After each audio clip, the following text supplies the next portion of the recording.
Okay, well, welcome to this little roundtable conversation with me, Vannessa Rose.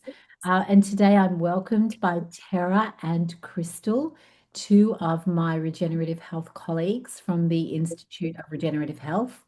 Um, Krystal and I did a podcast together recently, and we had such a spirited, interesting conversation that I thought, let's dedicate a whole period of time, maybe an hour, to talking about adrenal health, which is something that Krystal's very passionate about. And I believe that Krystal, you and Terra have your own, do you call them cohorts, don't you? Like Mhm. a course together that you're running for people with adrenal health issues. So welcome to our conversation today, and I will introduce my lovely co-hosts. We have Krystal, who is in near Vancouver, Yeah. yeah, and Terra, who is in Wisconsin.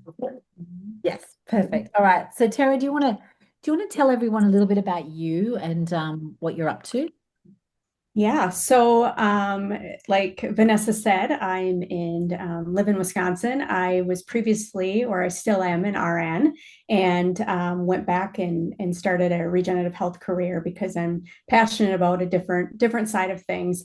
But truly, when I was in my nursing career, high powered job of running a surgery center, I ended up with lupus and celiac disease and thinking I was a healthy person. So in being in the Western field for over 20 something years, I couldn't believe what was going on with myself. I didn't know what was how I was going to figure this out because even being Western, I did not want to be on medications the rest of my life.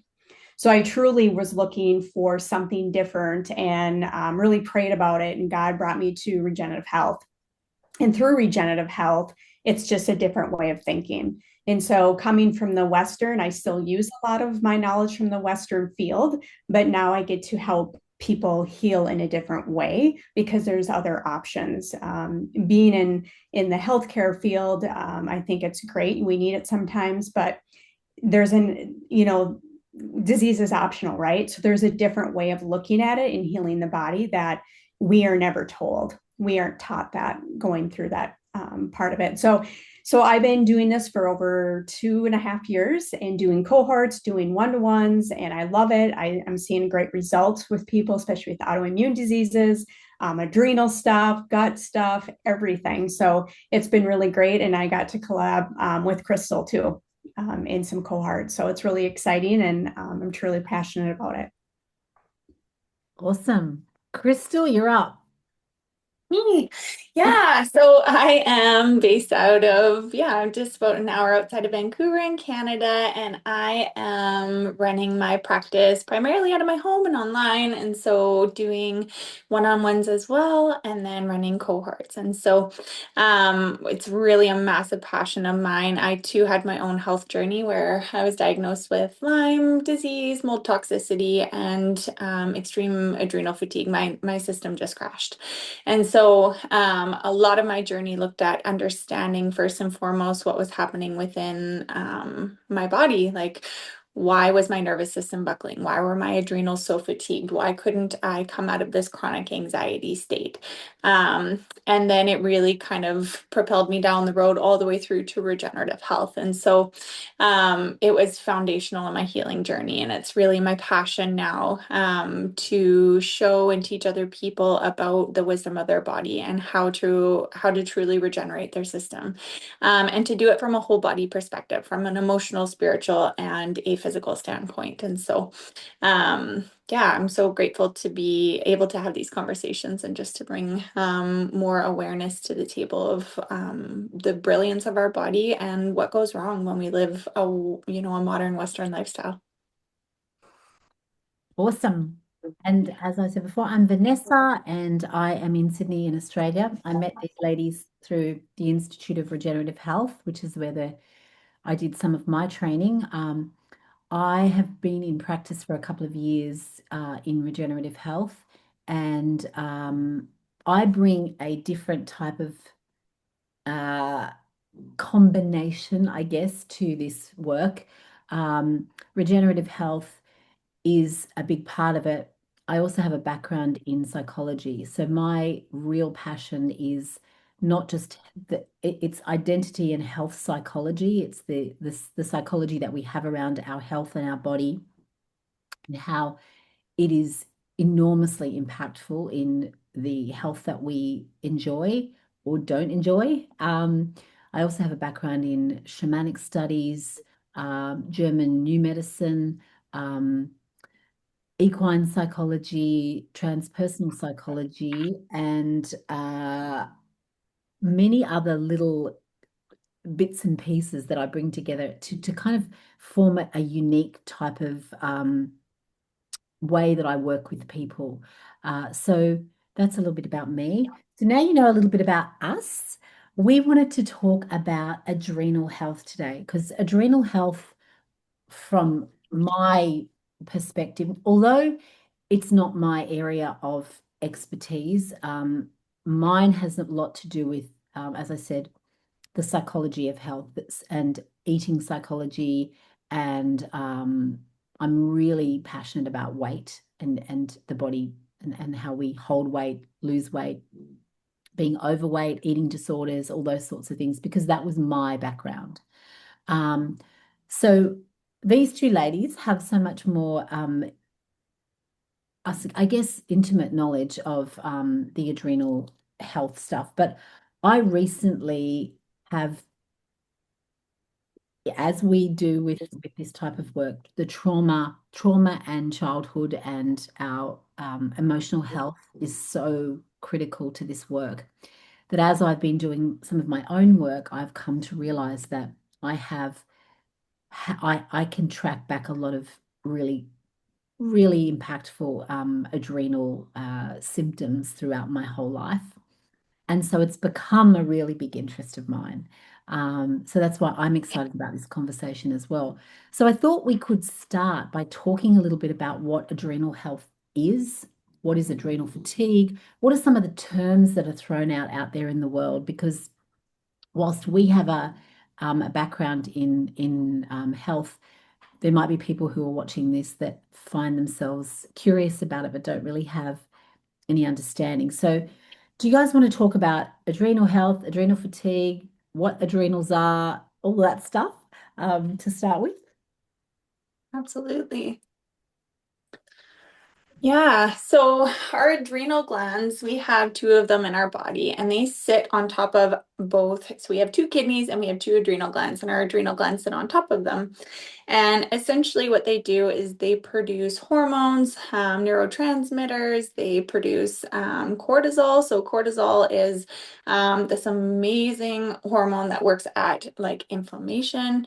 So, it's anti inflammatory in nature, but it also gives us a lot of our energy throughout the day. And so, really, our adrenal glands are wired to rest at night and then wake us up in the day, and we get up and we get going. And ideally, we are, if our nervous system and our adrenal glands are functioning well, we are able to kind of work with different stressors and be adaptable throughout the day. Mm. But based on modern lifestyle, on, the environment we're in, the relationships we're in, there can be so many different factors that start to impact the health of our adrenal glands. And so what we find is that cortisol ends up pumping out in a constant way all the time into the system. And eventually these adrenal glands can no longer keep up. The body can't actually keep up with that much cortisol. And so it starts to go into a fatigue state where it produces less and less of it.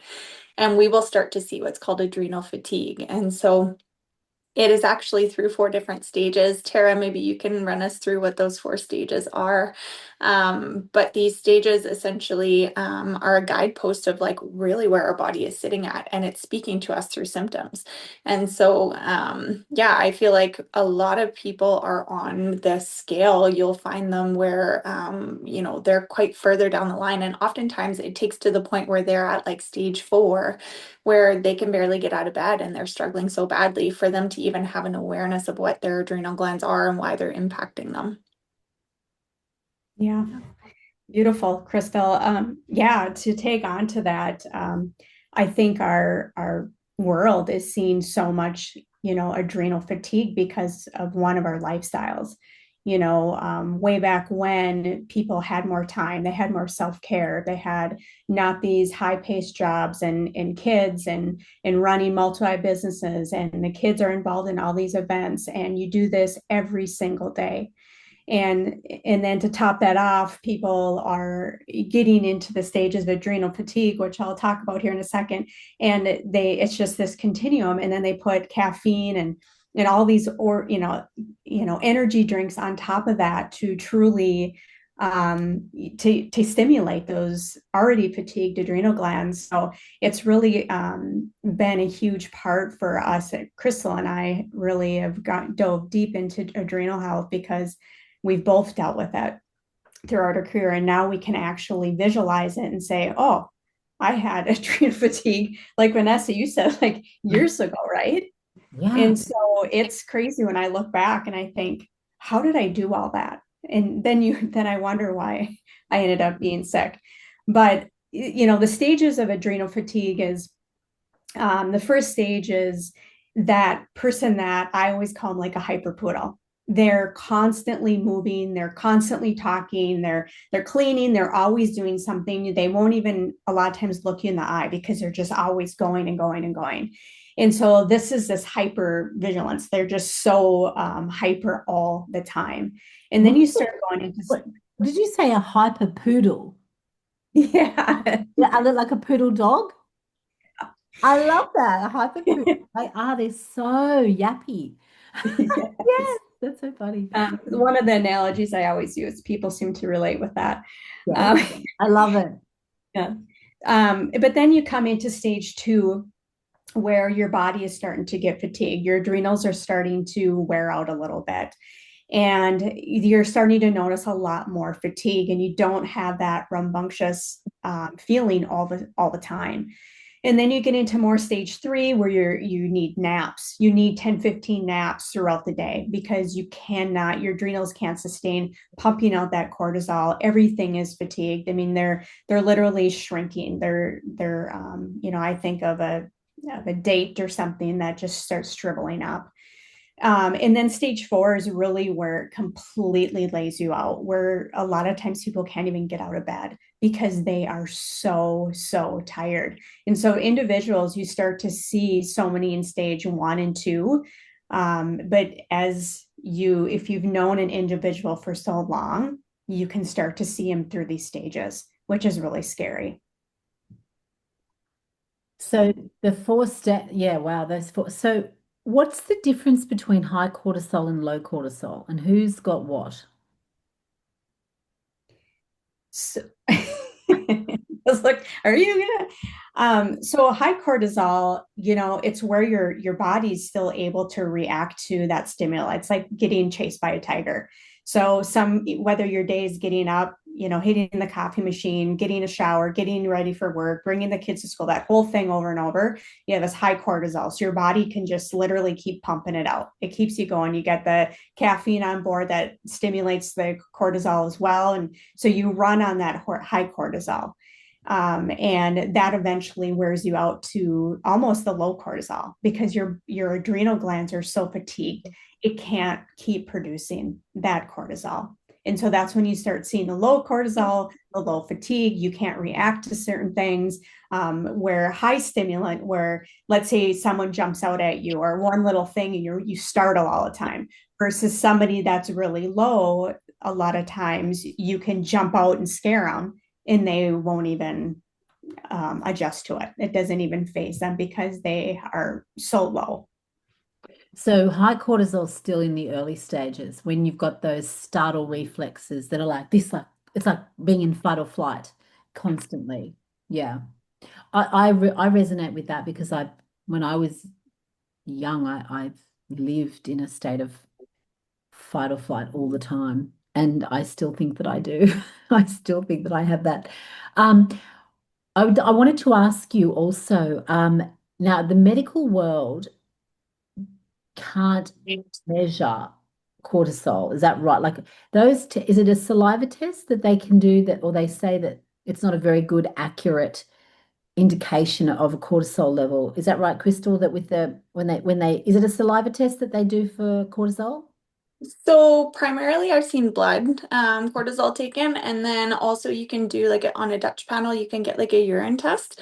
I'm not familiar with any of the saliva testing, but the way that I've gone about it has been those ways. Tara, you could probably speak a little bit more to that as well. That's interesting With because I think, sorry to interrupt you, I just want to say, maybe it's different. I know that countries are different. You know, we have different ranges as well. Like the blood ranges are different in York, in maybe in Canada and the US, definitely different to what we have. Um, so maybe types of testing are different because I know here for a long time it was saliva testing, and they would always say that it was not very accurate. And even they even say that the cortisol blood tests aren't very accurate because you could be stressed out from something just at that time. And so it's not really a good, I guess it's better to do it sort of an average of maybe the same time over a week or something like that to get more of an average out. But um yeah, so testing. Tara, did you have anything to say about testing, how they test cortisol? The medical world, not us, obviously. Yeah. So same with Krystal. Usually it's blood work, Okay. but you also look at, different symptoms and, those type of things. But I haven't heard of saliva in Oh, the US. oh, And okay. I just didn't, maybe be aware of that. Yeah. As- Yeah. But I've always, for us, it was blood tests to check the cortisol. So let's talk a little bit about, now you correct me if I'm wrong, but I understand that a lot of GPs, a lot of general practitioners really put no weight to something called adrenal fatigue.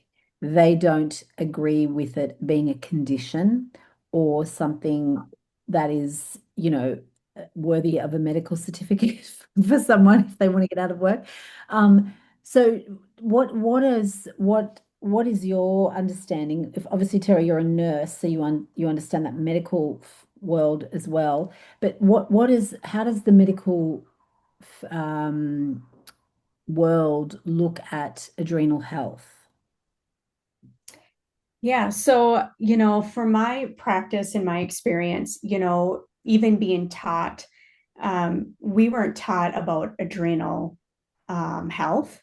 We Mm, were taught about what their adrenals do. And, we know that they produce cortisol and, all those things. But we weren't taught even blood pressure. If you have low blood pressure, your adrenals is on the top and your bottom is your kidneys. As nursing students, we weren't taught that type of thing. I mean, maybe it was a mention, but it wasn't the focus.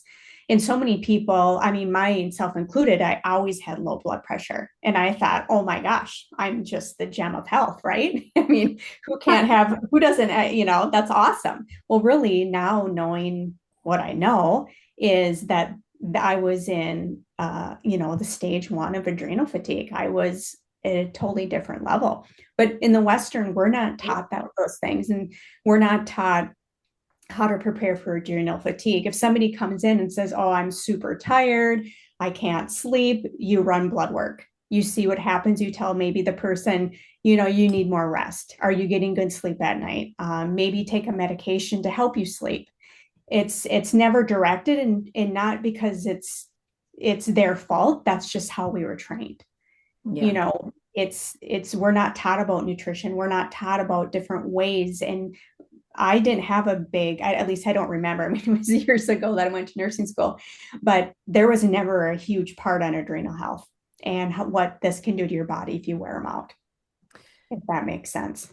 Krystal, with your own adrenal fatigue, tell us about how the medical world dealt with that. Did you go there thinking that's what I have, or did you go there to doctors trying to find out what was wrong? Like, tell us about your own sort of medical side of the journey, not the regenerative side, but the medical side of how you came to your own diagnosis. Yeah, totally.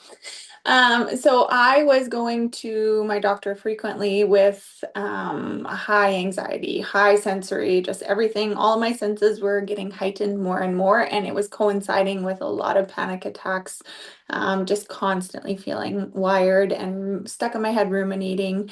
And they addressed it as anxiety, and they continued to talk to me about anxiety medication. And I really didn't resonate with that. I really wanted to stay in tune with my body. And as much as I didn't feel comfortable with what was happening in there, I felt more uncomfortable with being detached from it. And so I was doing my own investigation work. They had tested my cortisol. They told me that within their Western ranges that everything looked fine. And so I was like, it's not fine. I know I'm not fine. And so I was doing some research around it and I decided to go see a naturopath. And I spoke with my naturopath and said, I really think I'm dealing with some form of adrenal dysregulation. And I think that my cortisol is actually not okay. And even though it says it is. And so I had brought my blood work to my naturopath and they said, well, looking at these ranges, they might say that's okay. You're actually sitting at low. But the interesting part for me was I was going between naturopathic care and my GP, and I was trying to get appropriate help for the symptoms that I had and the knowledge I had at the time. And my naturopath put me on cortisol because my cortisol was showing up as low according to his ranges. He gave me cortisol. And when my GP found out, they were really unhappy about that and felt that if I took cortisol, it was going to suppress any sort of cortisol regulation. So now, years down the road and understanding so many things, neither cortisol nor an anxiety medication would have been helpful for the situation. But it was kind of this dance of like, okay, I'm hearing one thing here and I hear another thing here and I just don't know what to do. And so I just stopped it altogether. Can you explain so with the anxiety medication, what are you talking about SSRIs? Are these antidepressants or so that's what they are? So an antidepressant is also for anxiety, yeah? That's what Yeah, some of them can be. Yeah. doctors, yeah. So that's what doctors would say if you have anxiety, you should take an antidepressant. Is that right, Tara? Yeah, there's so many different options nowadays. I mean, Yeah. people sometimes go through multiple just to find one that fits. So there's a wide range. And the other thing you mentioned, Krystal, was you said that they put you on cortisol. So are Mhm. you talking a tablet or what sort of thing was it? It was a medication? Yeah, it was a medication. It was a prescription, and it was supposed to help to bring my cortisol levels back up. But it would have been an untrue or unnatural way of getting my adrenal glands to properly produce the cortisol that it needed. I was just replacing what it wasn't producing at the time. And obviously a synthetic drug, not Yeah. from, yeah, they weren't from animals, they were from, yeah, they're synthetic, yeah. Yeah. Yeah, it's very similar to the synthetic hormones that they give women for menopause. You have low progesterone or low estrogen. Let's just give you some synthetic of that. And Mhm. yeah. Yeah. So I know I still think that they think, again, you correct me if I'm wrong, but I still think that doctors think that adrenal fatigue is a little like, nah, it's not really a real thing. Do you know, like I think they think, you know, you just need to have a bit more sleep, as you said before, stop being so stressed.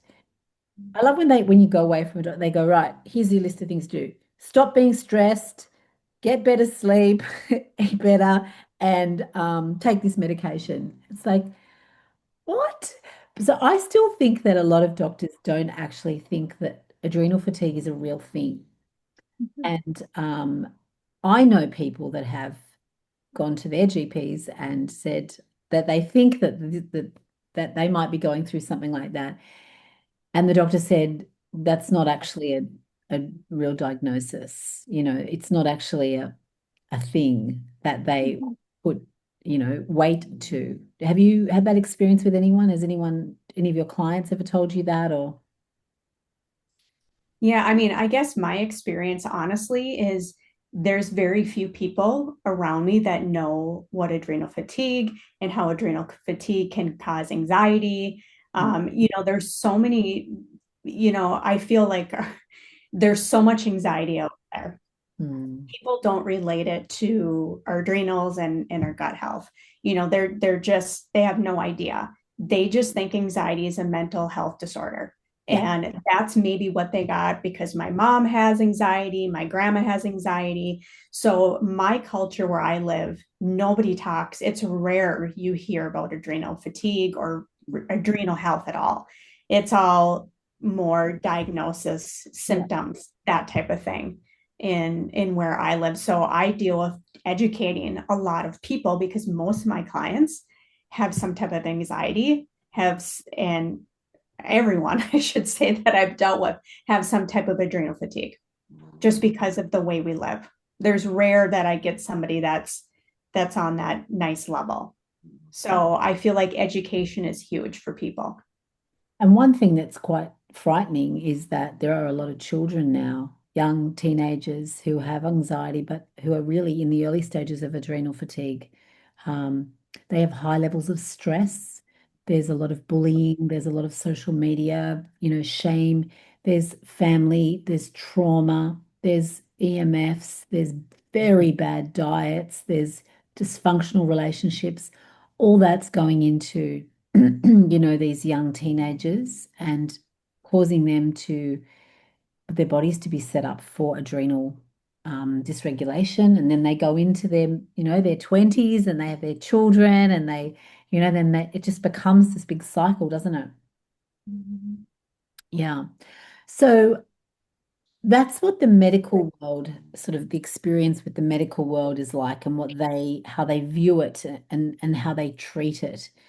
So maybe if you want to share a little bit more in depth about your journeys with adrenal health and adrenal fatigue, and then we can talk about more of the general kind of regenerative health types of principles. But I would love to hear a bit more in depth about both of your journeys with how it was for you, what life was like for you. So adrenal fatigue for me, like I said, didn't really understand it. And my life was so stressed, just with my job of having 24/7, like 2-year-olds on me, like 40 hours a week. And so when I look at my life and then coming home to your own family and the stressors and all of those things going on, I didn't really even then think adrenal fatigue. I thought I'm stressed out. And those are two separate things, right? So it took me a long time until I found regenerative health that I started to understand more about adrenal and adrenal fatigue. And, looking back, it just kind of it makes me laugh because I'm like, oh my gosh, if someone would have told me what I was doing in my lifestyle and all these different things, I could have changed my life, my everything way back when. What was your lifestyle like back then, though? Get up at 4:30 in the morning, and be at work by 6. And I had a phone and I would put on 3 to 7 miles a day. I was a manager running a surgery center, a day surgery center. And so it was dealing with the schedule, the physicians, the CRNAs, HR, policies, procedures. I mean, I mopped the floors. I was one of those managers that didn't sit at a desk. So I was constantly, scrubbing in and giving nurses breaks and kind of doing everything. And so even though I delegated a lot, it was this constant thing. I couldn't even go to the bathroom without my phone ringing. I didn't answer it, by the way. But, just people are like, well, where were you? I tried to call you, and answering because I was there for so many years, people trusted me to solve the problems. And so that was constant every single day. Then going home to, certain times, dogs and running them, and then getting one kid, to a soccer game or a hockey game, and then driving 3 hours to the cities for another event, and then coming back and getting up at, getting home at midnight, getting up at, 4 in the morning, and doing it over and over again. And I did that for 20 years. And so you wonder, and you think that's normal, right? All of us have those lives. And I look in my, at our surgery center, and we all have similar lives. And that's just what and that's what you think is normal. So you would never change because Or we complain. all deal with it. You can't Or complain. No. What was your diet like? How were you eating during that time? I was always a pretty healthy eater, not compared to Regenerative Health. I never ate a ton of protein. I did do, dairy, but a lot of salads. I mean, I ate fairly healthy as far as an individual. I never ate a lot of sugars. I've never been a sugar person. I would say my biggest thing would be salt, which doesn't surprise me now, right? Adrenal fatigue. I crave that salt, but I was fairly healthy. I exercise. I don't know how I involved that, but I always got in a run, or, I literally Wow. look back and say, I don't know how I did it. And you Um, ran. Like running is a really, really yeah, but that I high thought, energy. yeah, and I always thought that was a stress reliever. So I would get off work, and go for a run with the dog in the woods, like a 3 mile to 5 mile, get back enough time and food was already ready because I'm a planner and have something ready I mean, I'm very organized and very Very. methodical because I had to. Otherwise, it would be a fiasco. And so my whole life was, I thought, fairly healthy, but the stress just Interesting. Yeah. just I destroyed think it. I don't think that people have really any understanding of what normal stress levels are and what they've just come to accept as normal, because you can be told that that this is normal. What you're doing is normal. Everyone with children has these stresses, and everyone with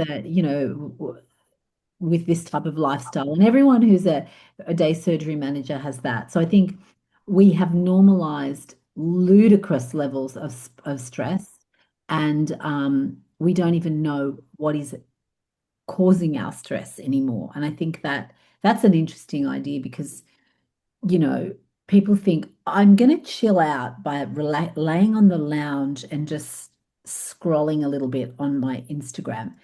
That is not a chilling out exercise at all. It is highly intense and stressful for a lot of people, because a lot of people look at Instagram, for example, and compare their life to other people's lives. And that's such a stressful thing to do. It's a small stress, but it's a stress. And as we know, it's all the cumulative little stresses that can add up to the big stresses too. So, Krystal, tell us about a little bit more deeply and intimately about what your life was like when you were really unwell with your own adrenal health issues. Yeah. Yeah, so I can relate to a lot of the high stress work environment for sure. I worked in animal health, and it was a very busy clinic. And so a lot of responsibility, a very fast-paced environment, and yeah, we dealt with a lot of emergency type situations. And so right away, it kind of hijacks your cortisol levels. You're just under stress, and you're go, go, go. And so they're busy, fast-paced days where you're just running all day long. And a lot of physical activity too. So like picking up and moving the patients from one table to the surgical suite and then back again, and all of this stuff. So it was like I was getting a physical workout throughout the day, and I was doing mental and the emotional aspect of it. And then behind the scenes, I was dealing with a lot of, there was childhood trauma that then came into adulthood, and it was affecting my personal relationships. It was affecting my mental health. It was affecting how I showed up in the world. And so for me, it looked like a lot of striving, a lot of serving, a lack of boundaries, a lot of emotional dysregulation. And so when things happened, it felt very overwhelming to me. I didn't feel like I had the tools or the resources to navigate through things well. And I feel like I was just used to the cortisol high. It was like I was addicted to it, and I just was seeking out those things unknowingly. It was the comfortable place for me to be at. It felt very strange to have still and calm. And for me too, I really gravitated to hiking. Like being out in nature and in the woods felt like, oh, okay, I can do this. But I also was doing it so consistently and so regularly in a state of complete burnout that I was pushing my body way beyond what it even had the energy for, thinking this is the thing that's going to calm me too. And so I was hiking 5 to 6 days a week, and I was constantly go, go, go. And eventually my symptoms started speaking really loudly to me. Wasn't just the odd panic attack, or it wasn't just, oh, I feel like this is way more than I can handle right now, stress wise. If you have like a full bucket of stress and then one big thing comes on top of it, it felt like my world would just implode. It was like I had no bandwidth for it. And so, yeah, I feel like I got the opportunity to really start to lean into some of those symptoms because they got loud enough that I couldn't ignore them. Were you ever bedridden? Like were you at a stage where you absolutely just couldn't get up? I wasn't at I would say I was hovering right about there. I was at the point where I would go to appointments. Like I left my job as a nurse for animals and I went into running a mobile grooming business, which did not give me much more flexibility. It actually increased my workload. And so in between appointments, I would go home to home and I would stop and I would nap in the car. And so I was taking multiple naps throughout the day. And then I would just crash. As soon as I got home, I would crash and then I would just lay in my bed and do my work because I couldn't get up. And what were you eating at that time? What was your diet like? How did you get through diet wise? Sugar Yeah, all the time. totally. Yeah, I like for a long time I used to be highly addicted to caffeine and the stimulants to keep me going, but I always gravitated to sugar. And yeah, now I know that my body was looking for that kickstart. It was looking for more of a stimulant, and a lot of parasites that were just craving that sugar. But I really, I ate processed foods. I didn't do a lot of meal planning. There were certain times as symptoms were coming that I started really going into different dietary things, but sugar has always been the driver for me of like, oh, I need to pick me up. Oh, I need something. I will tend to lean towards that. Did you eat animal products? For most of my life, I ate animal products. Yeah, I have always been somebody that would be more satiated. Like I would have enjoyed more of a plant-based kind of eating, but I always had animal products. I always had dairy. I love to eat cheese.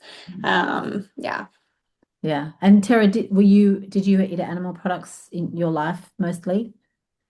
Yeah, I've never been a meat lover, but always dairy, like not milk, but cheese, Mm. like hunks of cheese. I could, just devour them, but Yeah. um, that obviously has changed. Do you both follow a plant-based diet now mostly, or do you integrate some animal products in there as well?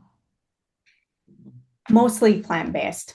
Yeah. I'm pretty strict on just because I've been reversed my, lupus and celiac disease over 3 years ago. Yeah. And, it's always that well, I'm not ever going back there. So I'm pretty diligent on how I eat. And it's because I feel good. I have the energy. I have the vitality back that, I feel better now than I did in my 20s and 30s. So It's a very interesting topic, the one of animal products when it comes to adrenals, because so many people believe that they feel amazing when they eat animal products, but when you explain to them, it's because you're getting the adrenaline from the animal, so your body's actually not producing the adrenaline. So if you don't have the animal product, then you're going to feel crap. You need to have the animal product to actually get the adrenaline, but it's actually, you're eating a dead animal and a dead flesh. It's not actually nourishing your body. They, people often say, and what's the problem there? Like, if I eat the animal product, then I'll be feeling fine. So I don't see what the problem is. I'm like, well, then this is not even worth having a conversation about because it's very hard to talk about those things with people because a lot of times they just want to eat their animals and they do, and that's the way it is. And I'm not here to convince anyone that the way I eat is the right way or the only way. um I had to, when I started studying regenerative health many years ago now in a different, with a different organization, we had the peptides that were, I did extensive training in peptides through the Russians, and the peptides are made from animals. They are from the pineal gland of the animal, from the, they're from all the different organs. They use those. And I remember the first time, because I was like, Vannessa, you need to, as Carrie said, do you want to be well or do you want to be right? I remember she said that was her, her mentor said to her, if you want to be well, then you either do this, you want to be well or you want to be right. And she said, I want to be well. So she said she took the glandulas for a short period of time. But I remember the first time that, because I was like, Vannessa, suck it up. Just do it. You need to, if you want to feel well, you need to maybe just try this. And so I bought these very expensive peptides and I started on this peptide regime. And I am very psychic, very deeply tuned into the field, and I could feel the psychics of the animals, and I could not sleep. I couldn't. I was walking around feeling like I had all these animals inside of me. It was such a weird feeling. And again, that's just my experience. I'm not suggesting there's anything wrong with peptides because they work for many people. But for me, I just, I cannot have an animal product inside me. And so glandulars they stressed me out even more. So they put even more stress in my body. So it was not the right decision for me. But, it is something that people do use to help with recovery from those sorts of things. So those things are out there. But I thought maybe we could now move into the regenerative health perspective on how to manage and recover from adrenal health, so adrenal fatigue. So perhaps if we talk about you both talk about where you were and then what you did in terms of regenerative health practices to recover from your health issues. So do you want to start with that, Terra? Sure. Yeah, so with regenerative health, I Should we, completely, maybe we should first define what regenerative health is for people, because again, there might be people that have no idea what we're talking about. So do you want to, one of you guys want to say how we define it? yeah. So regenerative health is our own body's ability to heal itself if given the right lifestyle. So getting to the root cause of disease versus putting the Band-Aid on it. And so really focusing a lot on symptoms and why are people having these symptoms, it truly, and then figuring out the root cause and nourishing that root cause. So that's regenerative health. Is our bodies are so magnificent, they can truly heal themselves. God has provided us with these bodies, so in its ability to heal itself. And we are some proof here that it works, right? So regenerative health, when I started my protocol at the time, I was celiac and had dairy allergy. So those two were already removed from my diet. But I switched completely to, a fruit protocol, because fruit to me is God's medicine. It's a major detoxifier, which we need to detoxify the body, basically get the crud out so our body can heal. And if we don't get that crud out, it's never going to be able to repair itself. So really working on detoxification. So getting a lot of fruit in my body, because fruit and herbs are, some of the most powerful ways that we can remove the waste, the toxins, the chemicals from our body. So I really started on focusing and bringing in some superfoods in there, went completely plant-based, and then, let's say salads for lunch, and then dinner was cooked vegetables for me.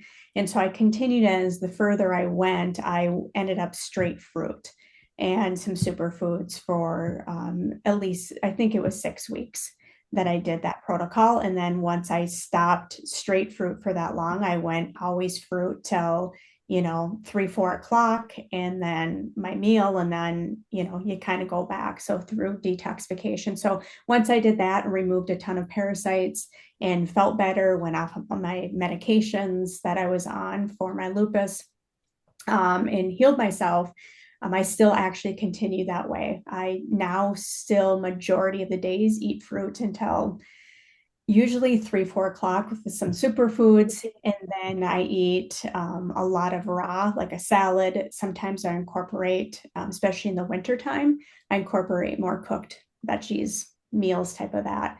So that was my protocol of really, truly healing myself. And I stick with it again because I don't want to go back there and I feel so good. How long did it take you to go from feeling awful to feeling really well?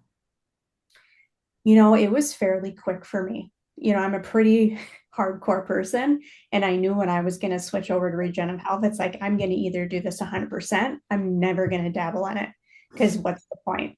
That's just who I am. And so I went headfirst into all the protocols as we were learning through regenerative health during the program. I was basically following the guidelines to what the institute had spoken about. So I went head in, and it was like 3, 4 months. I started feeling a huge change, and then I could have titrated less on my medications, but I went super fast off them, and it was God's miracle. The pain, which lupus for me, it was the pain and the fatigue that really brought me down. And so, within 6 months, I was like really, really good. And I haven't looked back. Did you do any emotional healing? Was that part of your journey at all, or did you feel yours was just more sort of in the physical side? No, I did not a lot of emotional, but I did do a lot of inner child work, a little, trauma, those type of things at different retreats, that were very successful to help understand what, mind, body, and soul, what's really going on. It's not just physical of what I knew. It's, everything, every symptom is physical. Well, I don't believe that now, but that's how I was trained. And so I did a lot of, I shouldn't say a lot, but emotional healing. And I did a lot of devotion, a lot of prayer was a huge part of my life. Yeah. So as you were telling me before we started, you brought God into the equation, and that was a real big change for you. Yeah. Yeah. Yeah. Always a huge part of my life, but really trusted him even more. And it was super successful. So I'm blessed. And Krystal, Krystal, tell us about your journey from where you were to how you healed your own body with a bit more detail about the regenerative health practices that you followed to recover yourself. Yeah. So from the adrenal perspective of things happening in my body, I feel like I really started to dive into brain rewiring is where I really started. I started to work on like a nervous system approach to what's going on. Why are my adrenal glands constantly in this place of working harder than they need to be? And so I started learning about brain rewiring, and I spent a few years doing that really diligently, focusing on overriding thought patterns of symptoms in my body. And I really, for certain aspects, I feel like it was really helpful, specifically around chronic pain, which is a massive aspect of adrenal fatigue. When our body is not producing enough cortisol, we have higher inflammation in the body.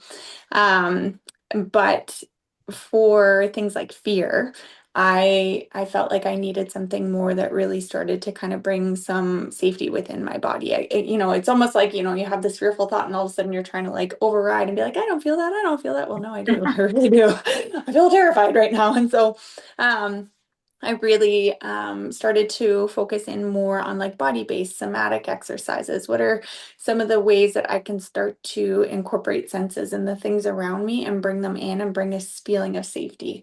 I really loved visualizations because I felt like I could tap into old memories where I could go back to places where I really loved. I went to Hawaii and I just had so many beautiful memories of being on the beach and being out in the mountains and like exploring all the things. And so I went there for hours in my mind of just bringing in all those sensations and remembering what it felt like to swim and remembering what it felt like to explore and just feel free and playful. And for me, that really started to help to bring my my internal world back to safety, which helped to regulate my adrenal glands. I think from the regenerative approach of like whole body, I started to really tap into minerals. So as I learned about what was happening in my system, I started taking Purium superfoods, and these superfoods started to shift and change my energy levels. It started to shift and change chronic pain. And I'm like, what the heck? How? How is this doing this? And so as I dove more into like what does nutrition do for the body, I started to learn about this regenerative approach of nourishing and bringing the fuel source that our adrenal glands need in order to operate and function, and then starting to incorporate herbs and things like that that help to bring the glands back up. I did use glandulars for a time, and I then moved over into herbals, and I found that those for me were really supportive. But minerals has been probably one of the main things. My body was so mineral deficient. I was constantly leaching calcium. It's a buffer for our buffer system. And so my body was trying to regulate all the time. And with that, I needed the fuel source for it. And so incorporating a lot of those minerals back into my diet was really, really beneficial.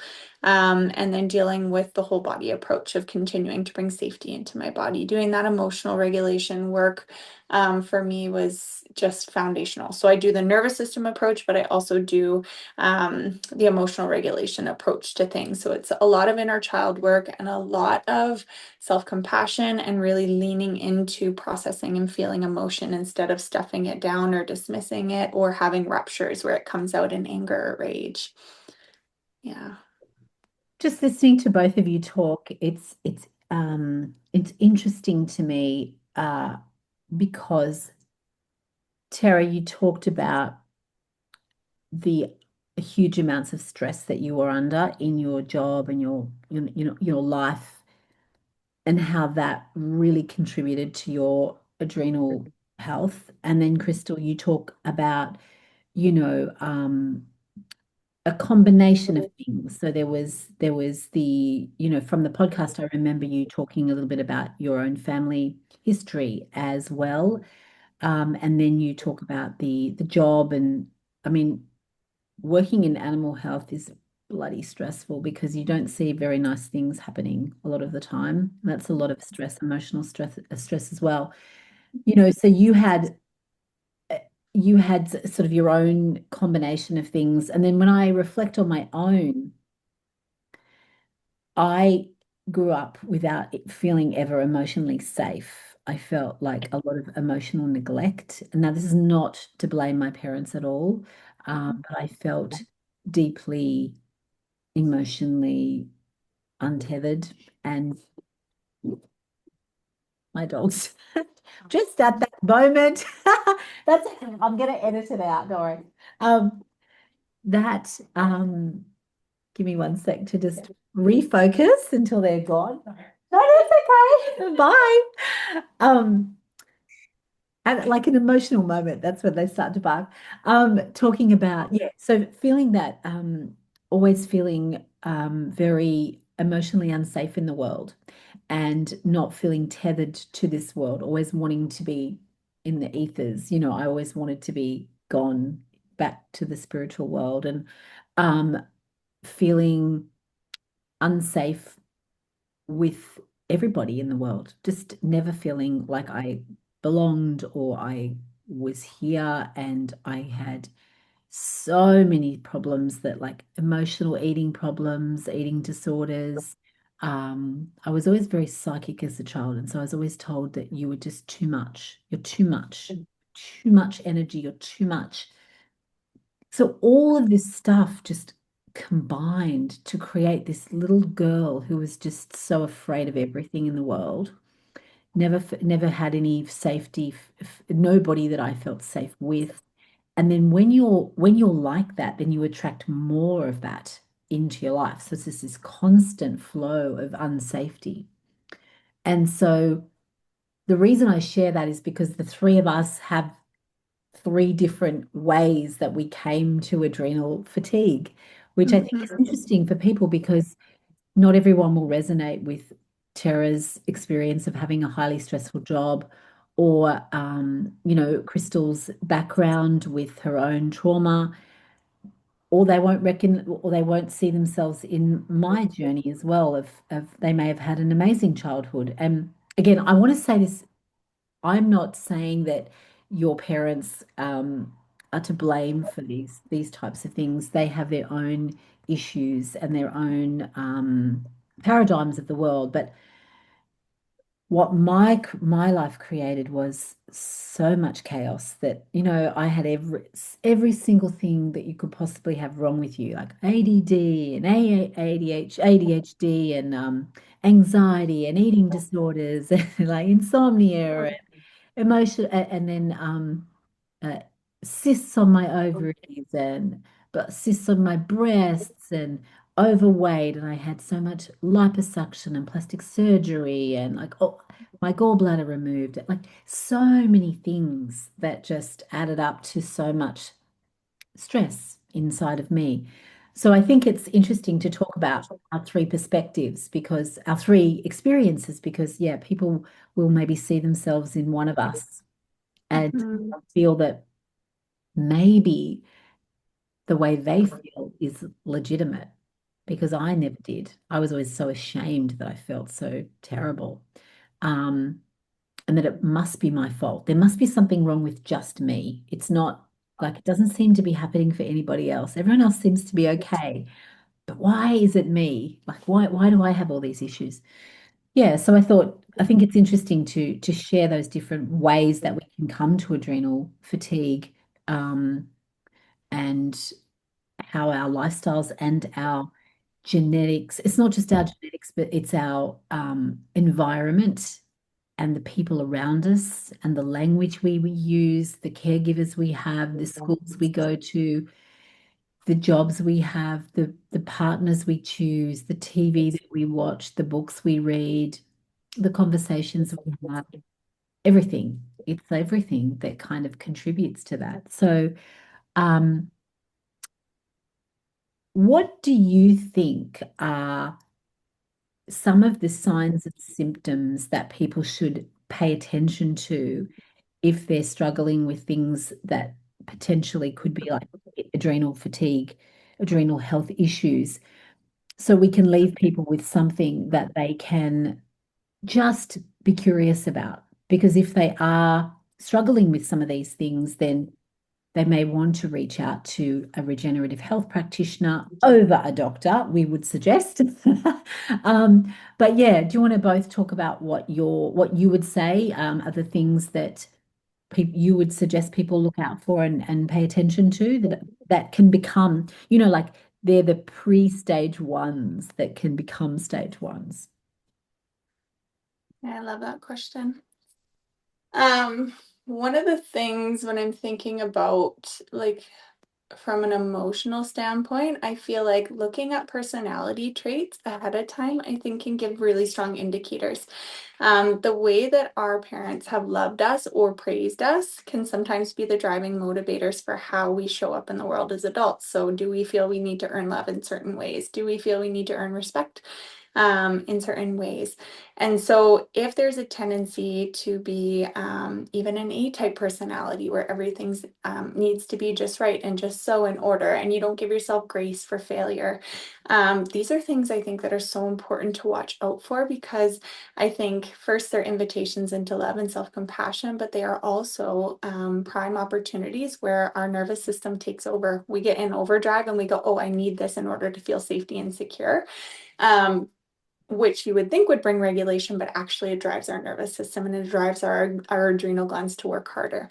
And so I think really being stepping into self-awareness with a lot of acceptance and a lot of self-compassion, I think is so important, because those personality traits can just really hijack our system. And I think it can prime us for burnout and shutdown.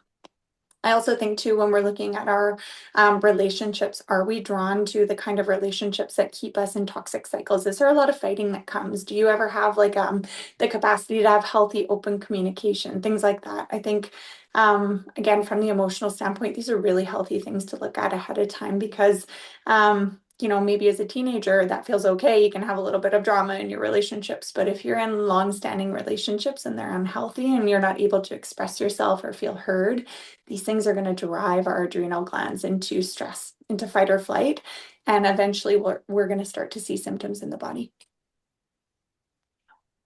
Yeah. Yeah. Terra, what do you think? Those are beautiful, Krystal. I think too, with that whole emotional part of, we talked about anxiety is such a huge component to so many people nowadays of being diagnosed with that. So, things like that, a lot of inflammation in your joints and having a lot of pain and a lot of fatigue and needing that caffeine to survive, taking all those naps, and or in the first stages, if you're, that hyper poodle that I talked about, I see a lot of those type of people, especially in the younger kids, or not kids, but adults that haven't hit the fatigue yet. And, those are some really big symptoms for people that they need help, adrenal health help, quickly before they end up really sick and really fatigued. And the salty cravings and the sugar cravings are two things too, aren't they? If you've got really, like mad sugar cravings and or salt cravings, those two things could be indicative of this particular avenue. Yeah. Yeah, because our adrenal glands run off minerals. It's literally our body speaking to us. And so when we have these strong cravings, it's actually asking for some sort of proper fuel. Our immediate go-to is going to be something that hijacks, right? It's like a quick fix, like a caffeine. But truly, we want to get the right mineral sources, and we want to find the right salts to even put into our diets, and not head straight to the starches that, like the French fries and the things like that our body goes, oh, I think I need the chips off the shelf, instead of, getting some good quality gray Celtic sea salt and getting, cooking with that and having healthier salts in our diet. And as Barbara O'Neill says, put a little pinch of the Celtic sea salt in your water and have that every day. She's a big proponent of that for adrenal health. Something that and I'm interested to know what you guys think about this, but in my studies of psychology, all the different types of psychology, but also traditional psychology, during the 70s, there was a real trend to something called controlled crying, which meant that a baby was left to cry it out. And the parent wasn't allowed to go and soothe the child. So the baby was left in the dark to cry and cry and cry until they soothed themselves. There is a lot of evidence now to show that people who that was their experience as a baby have these adrenal problems, because even from that early age, they were in hyper stress from a small little baby experience of the world. Nobody's coming to save me. I'm not safe. And they just almost give up, you know. So I'm interested to know what your thoughts are about that, because that is something, again, not my mother's fault, because she was told by Dr. Stork, I believe, those Dr. Stork. I think he was a popular doctor around that time that was giving information to new mothers and new fathers. But that was something very, very big at that time. So I wondered if you two had any thoughts about that. You know, I feel both ways on that. I don't know if my parents ever did that to me. I know with specifically my daughter, I did a little bit of that, of let her cry. Yeah.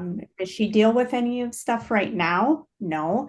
That doesn't mean, but there's also too, I felt for me growing up was the opposite, being told, don't you cry. We Right. don't cry here. And so for me, I couldn't be emotional. My dad would say, oh, stop the crying. We don't cry.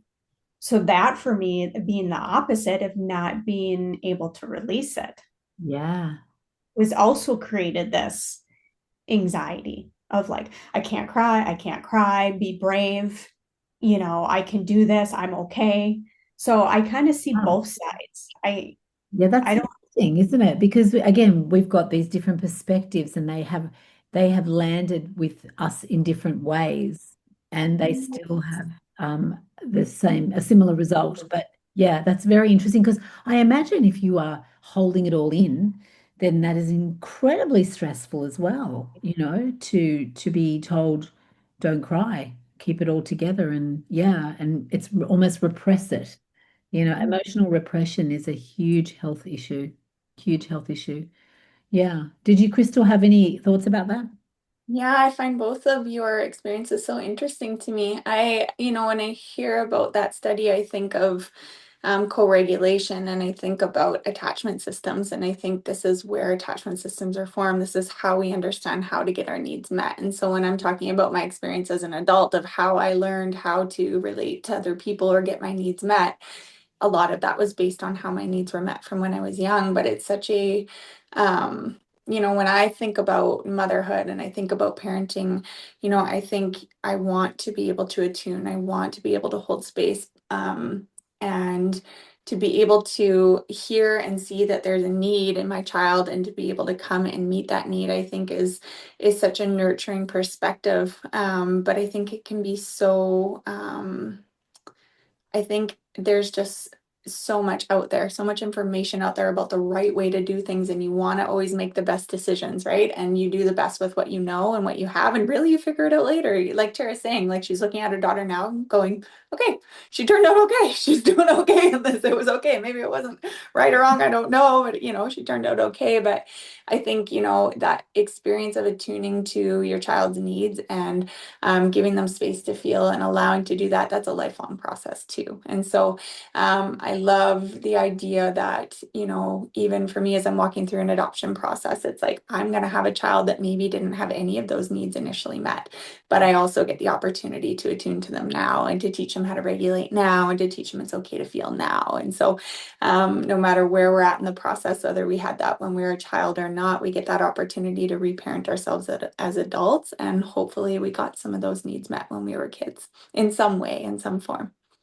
Yeah, I think what I get from a lot of this is that every single child is different. Like every human being is different. Everyone is filled with a different soul. We are not, there is no, this is why I don't like categories. I don't like, putting people into categories because I think that it's so disempowering to say that all should be done this way. I think you're right, Krystal. It's like this child that's going to come to you have to tune in so deeply and emotionally to the child and what they need, rather than here's a formula and this is what Yeah, we need to follow, you yeah, know. But I think, as I think we talked about on the podcast, the consciousness of the planet is changing so much so that the way we do everything is very different now, and we're bringing more consciousness to everything we do, including the parenting. And so yeah, tuning in and saying, what does this child need? yeah, yeah, Not, let me get out my book and see what is required for a child at this age. Those yeah, books that say everything should be happening this at this age, then all these things should be happening. I think it's so stressful for people because, if their child is a little bit late with certain things, it doesn't mean there's anything wrong. Um, mhm, but yeah, this is and I think that emotional attunement that you talk about with children, when we talk about reparenting ourselves, that's what we need to do for ourselves. It's like we need to go, what is it that me personally, what do I need in this moment?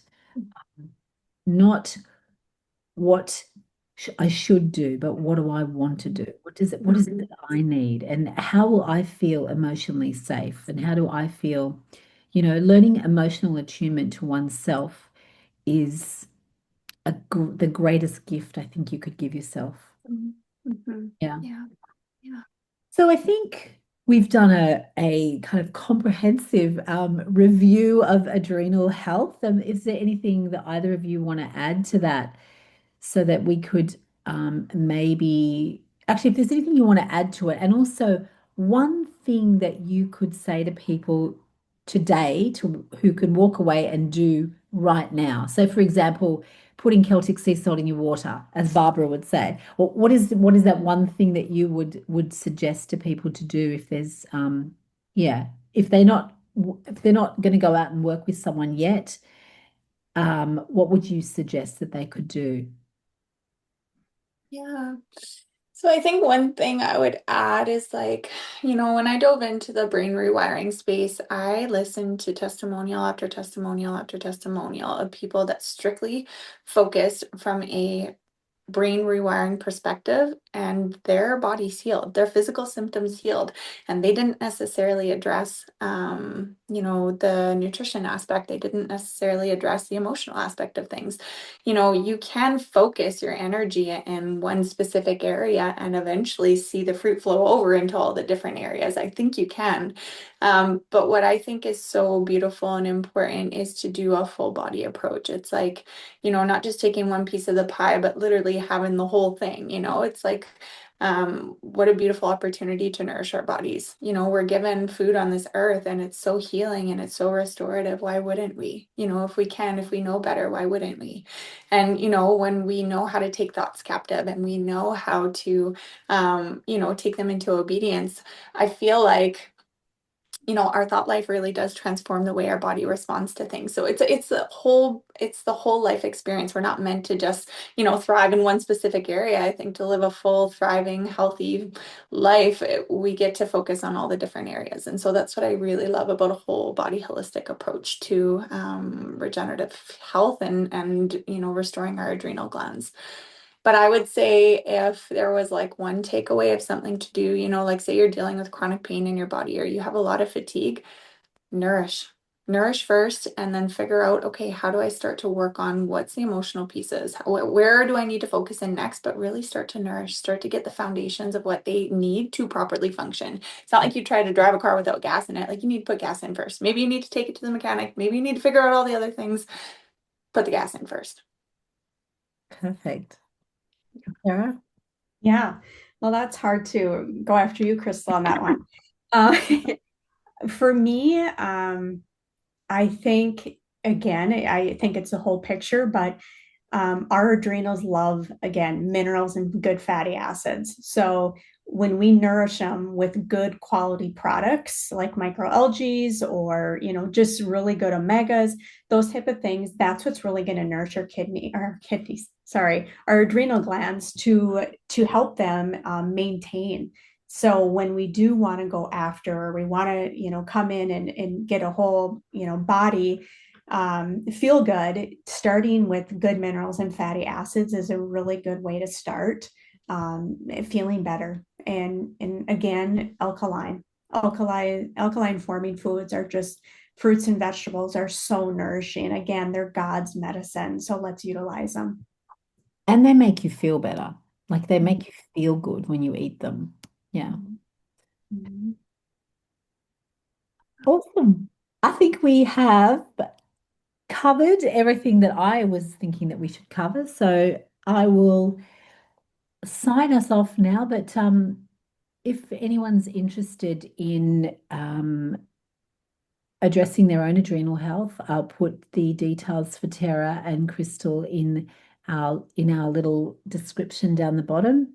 And I want to thank you both so much for sharing this time with me. I think having these kind of conversations where we can just go back and forth is really important when we don't follow an agenda and a set schedule. And, it's just nice to kind of flow in and bring our own experiences in. And so I want to thank you so much.